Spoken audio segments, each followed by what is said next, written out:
बिहार की बदहाल शिक्षा व्यवस्था की स्थिति का अंदाजा इस बात से लगाया जा सकता है कि बिहार में आजकल ग्रेजुएशन की डिग्री प्राप्त करने के लिए बच्चों को 3 साल के बजाय 6 साल इंतजार करना पड़ता है। बिहार के किसी एक विश्वविद्यालय की यह समस्या नहीं है, लगभग बिहार के सभी विश्वविद्यालयों की यह समस्या कई सालों से चलती आ रही है। अब इस स्थिति में बिहार के छात्रों का भविष्य कैसा होगा, यह अपने आप में एक बहुत बड़ा सवाल है। इसी अव्यवस्था के कारण बिहार के छात्र इंटरमीडिएट करने के बाद दूसरे राज्यों में उच्च शिक्षा प्राप्त करने के लिए चले जाते हैं। जो छात्र आर्थिक रूप से मजबूत होते हैं वे तो चले जाते हैं, लेकिन जो छात्र गरीब होते हैं, जो आर्थिक रूप से इतने भी मजबूत नहीं होते कि दूसरे राज्यों में पढ़ने के लिए चले जाए, उन विद्यार्थियों का, उन छात्रों का भविष्य कैसा होगा, यह अपने आप में एक बहुत बड़ा सवाल है। चलिए अब हम बात करते हैं कि बिहार के लोग जब दूसरे राज्यों में रोजी रोटी के लिए जाते हैं तो सरकार यह दलील देती है कि बिहार में संसाधनों की कमी है, इस कारण चले जाते हैं। लेकिन जब बिहार के छात्र दूसरे राज्यों में पढ़ने के लिए जाते हैं तो आखिर क्यों जाते हैं, इस समस्या पर गंभीरता से विचार होनी चाहिए। अगर सरकार के पास इस समस्या का समाधान नहीं है तो ये बिहार का दुर्भाग्य है। सरकार का इस मुद्दे की तरफ कोई ध्यान नहीं है। सरकार का तो ध्यान जातीय जनगणना पर लगा हुआ है।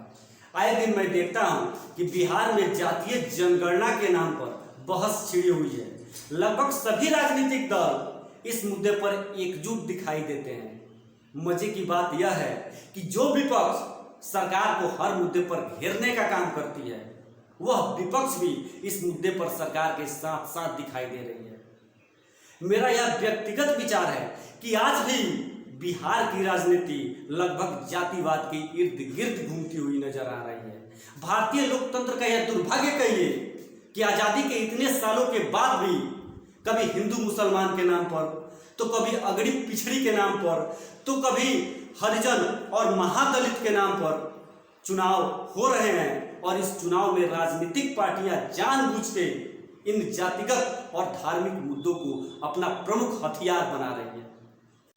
मेरे कहने का मतलब यह है कि अगर आपको चर्चा ही करनी है तो चर्चा गरीबी के मुद्दे पर कीजिए, चर्चा बेरोजगारी के मुद्दे पर कीजिए, चर्चा शिक्षा और स्वास्थ्य के मुद्दे पर कीजिए। अगर आपको जनगणना ही करानी है तो जनगणना बेरोजगारों का कराइए, जनगणना गरीबों का कराइए, क्योंकि गरीबी और बेरोजगारी किसी एक जाति में नहीं पाई जाती। गरीबी और बेरोजगारी सभी जातियों में पाई जाती है।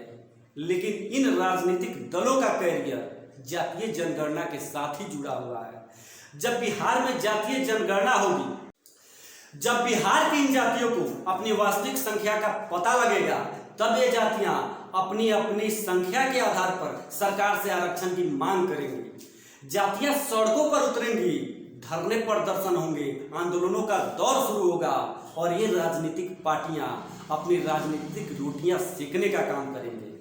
हमारी लोकतांत्रिक व्यवस्था में इस बात पर चर्चा की गई है कि धर्म के आधार पर, जाति के आधार पर और संप्रदाय के आधार पर किसी प्रकार का भेदभाव नहीं किया जाएगा। लेकिन दुर्भाग्य है इस देश का कि आज भी राजनीतिक दल अपनी राजनीतिक रोटियां सेकने के लिए इन्हीं धर्म, जाति और संप्रदाय का सहारा लेते हैं। शिक्षा ही एकमात्र ऐसी दवा है जिससे देश की सभी समस्याओं का जड़ से इलाज हो सकता है। चाहे वह जनसंख्या नियंत्रण का मामला हो, चाहे वह धर्म के आधार पर भेदभाव का मामला हो, या जाति के आधार पर भेदभाव का मामला हो, छुआछूत का मामला हो, या गरीबी का मामला हो। इन सभी समस्याओं का समाधान एकमात्र शिक्षा के पास है। इसके बावजूद शिक्षा के प्रति सरकार की यह उदासीनता सरकार की किस मानसिकता को दिखाता है, यह अपने आप में एक बहुत बड़ा सवाल है। तो इस उम्मीद के साथ कि बिहार के युवा और छात्र इस मुद्दे को गंभीरता से समझेंगे और साथ ही साथ इस मुद्दे को सरकार के कानों तक पहुंचाने का काम करेंगे, मैं अशोक कुमार सिंह अपने वाणी को विराम देता हूं। धन्यवाद।